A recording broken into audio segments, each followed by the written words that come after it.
ဒီနေ့မှာဖခင်ရဲ့သားများအကြောင်းကိုဝေမျှချင်တာဖြစ်တယ်။ကျွန်မနဲ့တို့ယောမခန်းကြီး၈ငယ်19အတူတကွကြည့်အောင်အရင်ဦးဆုံးယောမခန်းကြီး၈ငယ်19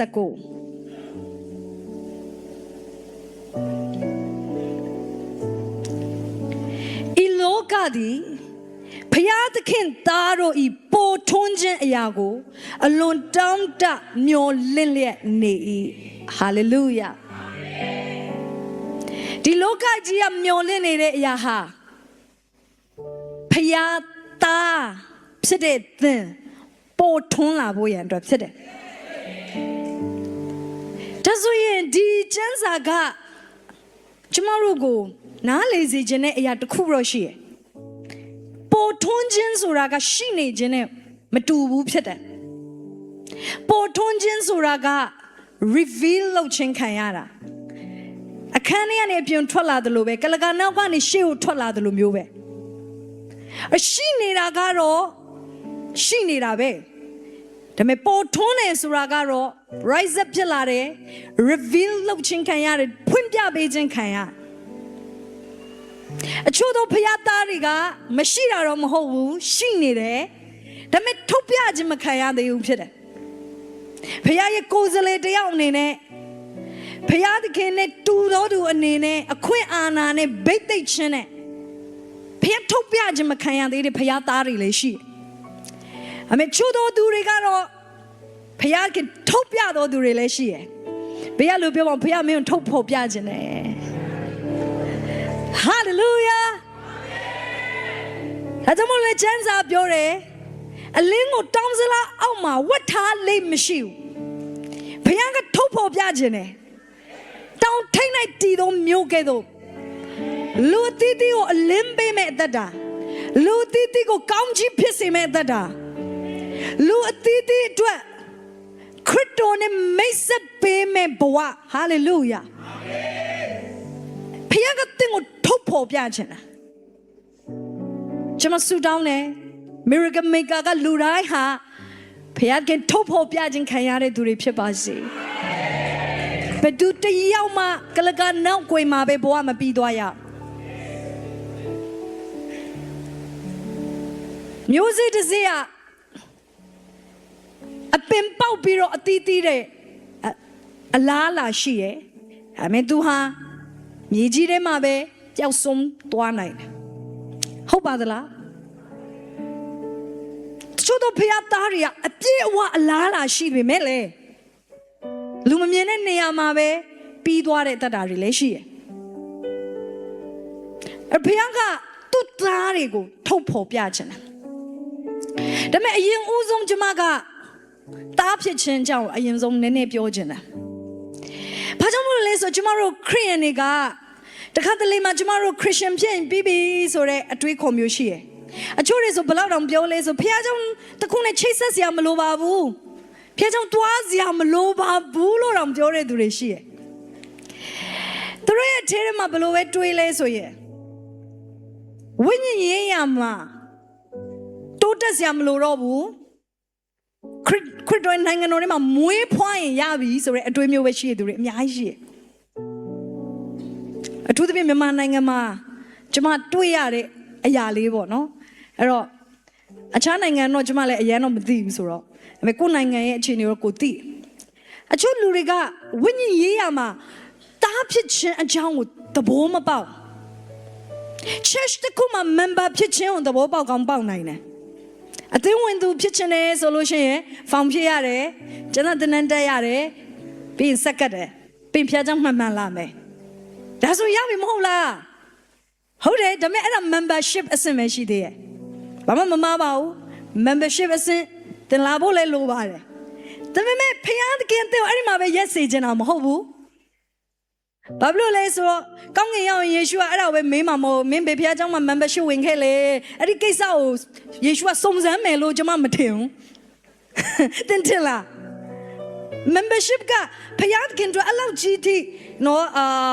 အရေးကြီးတဲ့အရာမဟုတ်ဘူးဖြစ်တယ်ယေရှုကကျွန်တော်တို့ကြည့်ရကအချို့လူတွေ membership ဝင်တာဘာကြောင့်မို့လို့လဲဆိုတော့သူတို့လိုအပ်တဲ့အရာကိုအဲ့ဒီနေရာကပေးနိုင်လို့ဖြစ်တယ် ဘာကြောင့်မလို့အချို့သောစားတောက်ဆိုင်တွေမှာ membership ဝင်လဲအိမ်ဆိုင်ရတဲ့အမြဲတမ်းစားလို့ကောင်းလို့ဖြစ်တယ်ပြီးရင်တင်ကို10ချိန်စားရင်တစ်ချိန် free ပေးတယ်ဟုတ်လားနော်ဒါကြောင့်မလို့ member ဝင်တာ member ဝင်ပါရမလဲသူများနဲ့မတူတဲ့အခွင့်အရေးရတယ်သူများနဲ့မတူတဲ့ privilege နော်အခွင့်ထူးရတယ်ဒါကြောင့်ကိုလိုချင်တာတစုံတစ်ခုရှိတဲ့အတွက်ကြောင့်မို့လို့ member ဝင်ကြတာဖြစ်တယ်ဒါလည်းဘာမှမမားပါဘူးအချို့လူဖျားကြောင်တက်တဲ့ကံဘာလို့ဒီဖျားကြောင်မှာတက်လဲသူတို့လိုအပ်တဲ့နှုတ်ကပတ်တော်ရှိလို့တက်တာဖြစ်တယ်သူတို့လိုအပ်တဲ့ဆုတောင်းနေအဖြေရတဲ့အတွက်ကြောင့်တက်တာဖြစ်တယ်ဘာမှမမားပါဘူးဖျားခင်လည်းလူတိုင်းကိုချစ်တယ်ဟာလေလုယာဖျားခင်ကကောင်းချီးပေးခြင်းနဲ့ဖျားဖြစ်တယ်ဖျားခင်ကတဲ့ရဲ့ဆုတောင်းတွေကိုဖြေပေးခြင်းနဲ့ဖျားခင်တဲ့ဝန်စကားပြောခြင်းနဲ့ဒါကြောင့် membership ဝင်တဲ့အရာကဘာမှမမားပါဘူးဒါပေမဲ့ပြဿနာကဘာလဲဆိုအဲ့ဒီအစ်စ်မှာပဲရက်သွားတယ်အဲ့ဒါတော့ပြဿနာရှိတယ်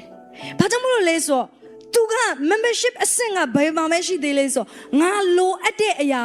ဒီနေရာကရနိုင်နေဆိုတဲ့အဆင့်မရှိအဲ့ဘယ်အောင်ကို focus လုပ်လဲဆိုကို focus လုပ်တယ်ငါဆိုတဲ့အရာကို focus လုပ်တယ်ငါပြဿနာတွေပြေလည်ဖို့ငါဝိညာဉ်ရေးလိုအပ်ချက်တွေဖြည့်ပေးဖို့ငါလိုအပ်တဲ့အရာဒီနေရာမှာရနိုင်လို့မှန်တယ်ဘာမှမမားဘူးဒါပေမဲ့ဝိညာဉ်ရေး maturity ရင့်ကျက်မှုအရာပြောရင်တော့ကလေးအရွယ်ပဲရှိသေးတယ်ဘာဖြစ်လဲဆိုကလေးတယောက်ကိုအားလုံးလုပ်ပေးရတယ်လို့ပဲသူလိုတဲ့အရာရတယ်သူလိုတဲ့အရာကိုလုပ်ပေးရတယ်အဲ့ဒီအရွယ်မှာပဲရှိရဘေးကလို့ပြောအောင်မင်းကလေးအရွယ်မှာမရှိတော့ဘူးလို့ငါမယုံကြည်ရဲလို့ပြောလိုက်ပါအာမင်အဲ့ကျမတို့ကဒီအစစ်မှာပဲရှိအဲ့လိုပြောလို့ကျမတို့ church က member တွေကအဲ့ဒီစိတ်သက်ရှိရလို့ကျမမဆိုလို့ဘူးနော် Okay Miracle Maker Church က member တွေကတော့အဲ့ဒီစိတ်သက်ပဲရှိရမဟုတ်တော့အာမင်နောက်တစ်ဆင့်ရောက်လာပြီ hallelujah အဲ့တော့အဲ့ဒီနေပြီးနောက်တစ်ဆင့်သွားတဲ့အခါမှာအဲ့ဒီအဆင့်ကတော့ဘာလဲဆိုအစေခံစင်ဖြစ်တယ်member ကနေပြီးသူ့ရဲ့အထက်မှာဖွင့်ပြခြင်းခံရငါဒီတိုင်းပဲနေလို့မရတော့ငါဖရားအတွက်တခုခုလုံးမရမယ်အာမင် self center ပဲမဟုတ်တော့ကိုပဲဘ ਹੁ မပြုတ်တော့ဖရားသခင်နိုင်ငံတော်တော့ငါလှုပ်ချင်တယ်ငါအစေခံမယ်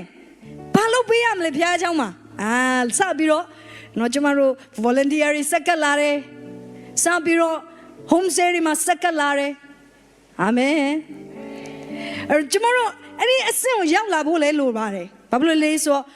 အဲ့ဒါကတင့်ရဲ့အထင်မှာနှုတ်ကပတ်တော်တကယ်အလုံးလုံးပြီးဆိုတဲ့သက်သေဖြစ်တယ်နှုတ်ကပတ်တော်ကအလုံးမလုံးဖဲနဲ့အဲ့ဒီအဆင့်ကိုဘယ်သူမှရုတ်တရက်ပြောင်းသွားတယ်ဆိုတာမရှိဘူးနှုတ်ကပတ်တော်နဲ့တန်ရှင်းသောဝိညာဉ်တော်ရဲ့အထဲထဲမှာနှိုးဆိုခြင်း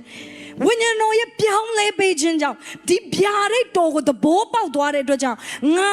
ဒီတိုင်းပါယုံမဲမပါတော့ငါစားသုံးသူပဲမဟုတ်တော့ငါအစေခံတဲ့သူလုံးမယ်ဟာလေလုယာအဲ့တော့အစေခံစပြီးတော့အတင်းတော်မှာအစေခံဓမ္မတဲ့အစေခံစစ်မှာပဲလေအကြိုင်းနေလို့မရဘာဖြစ်လို့လဲဆိုအစေခံရဲ့ပြဿနာကကြတော့ तू ကဘာကိုပဲ focus လုပ်လဲဆိုရင်အလုပ်ကိုပဲ तू အာယုံစိုက်တယ် तू ကဘာလုပ်ရမလဲလုပ်စရာပြီးရင်ပြီးသွားပြီဖြစ်တယ်ဒါပေမဲ့သားဆိုတဲ့အဆင့်ကိုဖျားကနောက်တစ်ဆင့် number 3တင်ငွေရဲ့အဆင့်ကိုလမ်းလာစေချင်တယ်သားအဆင့်ကြတော့အလုတ်ကိုအာယုံစိုက်တာပဲမဟုတ်တော့ဖခင်ရဲ့နှလုံးသားကိုအာယုံစိုက်တာဖြစ်သွားတယ်ကောင်းကင်ဖခင်ရဲ့နှလုံးသားထဲမှာဘာရည်ရွယ်ချက်တွေရှိလဲ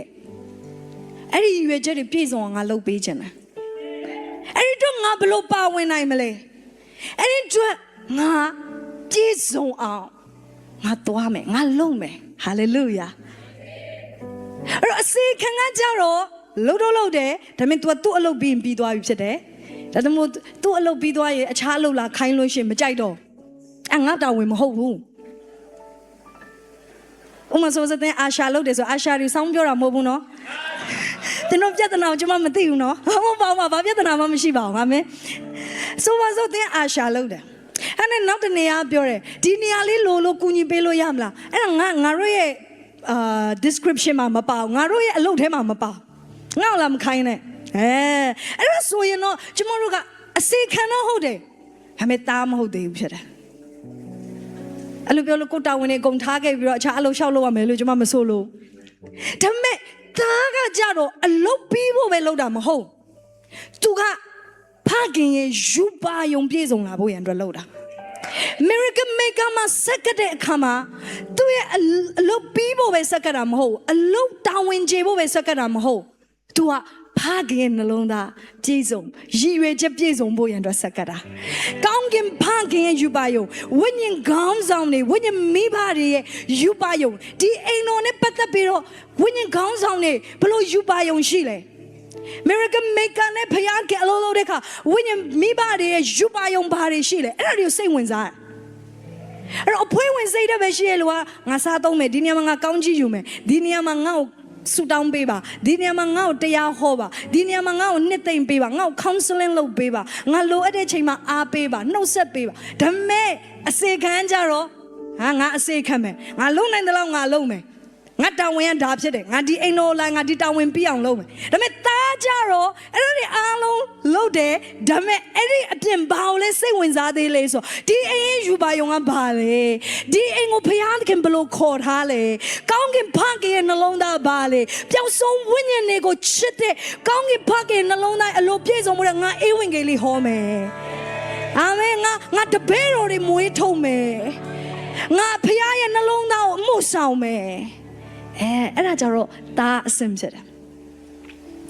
အဲ့ကျွန်တော်တို့ကဒါအစစ်အမှန်လေးဖြစ်ရမယ်ဒါအစစ်ဖြစ်ရမယ်ကျမ်းစာထဲမှာပေါလုကတိမောသေကိုငါဤသားစစ်ဖြစ်တယ်လို့ခေါ်တယ်ဒါဆိုသားအတုတွေလည်းရှိရပေါ့အဲ့လိုပြောလို့ identity ကိုပြောတာမဟုတ်ဘူး identity ကတော့အားလုံးကယေရှုခရစ်ကိုရတဲ့ခါမှာဖခင်သားဖြစ်တယ်လို့ပြောပြီးသားဒါပေမဲ့ attitude ကတာစိတ်တမရှိတဲ့လူတွေအများကြီးပဲကျွန်တော်တို့လူကာ15မှာပျောက်သောသားအကြောင်းကိုကျွန်တော်တို့တွေ့ရတယ် identity ကတော့အဖေသားပဲဒါပေမဲ့ attitude ကအဖေသားမဟုတ်ဘူးဖြစ်တယ်ဒီနေ့စစ်မှန်တဲ့ဘုရားသားတွေဒီထဲမှာရှိပါသလားသားရဲ့ attitude အပြည့်အဝနဲ့အမှုဆောင်နိုင်သောသူတွေဖြစ်ပါစေကျွန်မအရင်ဆုံးဒီ membership ရဲ့7 year sonship ရဲ့ဒီ3ခုရဲ့ကွာခြားတဲ့အရာလေးကိုကျွန်မပြောပြချင်တယ်အဲ့တော့အဖွဲ့ဝင်တယောက်ကငါဘာရနိုင်မလဲလို့စဉ်းစားတဲ့အချိန်မှာအစေခံငါဘာလုပ်နိုင်မလဲလို့စဉ်းစားတယ်အမေသားတယောက်ကအဖေအိမ်မှာဘာတွေလိုအပ်လဲလို့စဉ်းစားတယ်ငါဘာလုပ်နိုင်မလဲပဲမဟုတ်တော့ဘာလိုအပ်လဲတခါတည်းမှာကျမတို့လုတ်ပေးတာကလိုအပ်တာနဲ့ဂျားမှာကွာခြားမှုရှိနိုင်တယ်အဲ့ကမှအစေခံတော့ဘယ်လိုပဲစဉ်းစားလဲဆိုငါလုတ်ပေးနိုင်တယ်လို့ငါလုပ်မယ်လေအမေသားကကြတော့အဲ့လိုမဟုတ်လိုအပ်ချက်ပြည့်စုံတဲ့အထိငါလုပ်မယ် Hallelujah အဲ့ဒါ big gap ဖြစ်တယ်မိတ်ဆွေ church တွေမှာလိုနေတာသားစစ်တွေဖြစ်တယ် Miracle Maker မှာလိုနေတာသားစစ်တွေဖြစ်တယ်ခရစ်တော်ရဲ့နိုင်ငံတော်ထဲမှာလိုနေတာသားစစ်တွေဖြစ်တယ်ငါလုံနိုင်တဲ့လောက်လုံမယ်ပဲမဟုတ်အဲ့လိုပြောလို့တင်မလုံနိုင်တာကိုလေဘုရားခင်ကအတက်လေပြီးညစ်ပြီးတော့လုံရမယ်အဲ့လိုမျိုးပြောမှလည်းမဟုတ်ပါဘူးဒါပေမဲ့ငါပြည့်စုံအောင်လုပ်ချင်တယ်လို့သင်ရည်ပဲချက်ရှိရတယ်ဘုရားခင်တင်လိုတဲ့ငွေကြေးတင်လိုတဲ့ဉာဏ်ပညာတင်လိုတဲ့ခွန်အားတင်လိုတဲ့အရင်းမြစ်ထောက်ပံ့ပေးမှာဖြစ်တယ်Hallelujah မိတ်ဆွေကျွန်မမလေးရှားမှာမှုတော်ဆောင်တဲ့အချိန်မှာကျွန်မရဲ့ဝိညာဉ်ဖခင်ကကျွန်မကိုပြောတယ်မြန်မာပြည်မှာအသင်းတော်ဥဆောင်ရမယ်ဝိညာဉ်ဖခင်နှလုံးသားကိုကျွန်မကြားတယ်မြန်မာပြည်မှာပြန်ပြီးတော့ဥဆောင်ဖို့ဒါပေမဲ့မိတ်ဆွေကျွန်မမှာလုံလောက်တဲ့အချိန်မရှိဘူးအသင်းတော်နှစ်ခုဘလို့သွားမလဲကျွန်မဟိုဘက်အသင်းတော်မှာလည်းကျွန်မက full time pastor ဖြစ်တယ်တနည်းအားဖြင့်ကျွန်မမှာတာဝန်တွေများကျွန်မ reporting လုပ်ရတဲ့အရာတွေရှိတယ်ခွင့်ပြုပေးဖို့ဆိုတာလည်းမလွယ်ဘူးဖြစ်တယ်တွာလာတဲ့ကကုန်ကြတဲ့ငွေကြေးတွေလည်းအများကြီးရှိတယ်ပြီးမြန်မာပြည်ကျွန်မမကျွမ်းကျင်တဲ့နိုင်ငံဖြစ်တယ်ကျွန်မမလေးရှားမှာနေတာအဲ့ချိန်မှာ14နှစ်15နှစ်ရှိသွားပြီဒါပေမဲ့ဝိညာဉ်ဖခင်ပြောလာတဲ့အခါငါလုံနိုင်တဲ့လောက်ပဲလုပ်မယ်လို့မစင်စားဘူးငါဖြစ်အောင်လုပ်မယ်ငါလုပ်ကိုလုပ်မယ်ဘ လောက်ပဲကွာဝေးနေပေမဲ့လုံးမယ်လို့ဆုံးဖြတ်တဲ့အခါလုံးဖို့ရန်အတွက်ခြေလန်းလန်းတဲ့အခါလုံးဖို့ရန်အတွက်ယုံကြည်ခြင်းထားတဲ့အခါဘုရားခင်ထောက်ပံ့ပေးလာတာဖြစ်တယ်အာမင်ဟာကြောင့်အိမ်တော်မှာလုံနေရသားတွေဖြစ်တယ်ဘုရားခင်နိုင်ငံတော်ထဲမှာလုံနေတာသားဆိုတဲ့ attitude နဲ့စက္ကမဲ့သူတွေလုံနေတာဖြစ်တယ်ကျွန်မဝိညာဉ်ဖခင်ကြီးက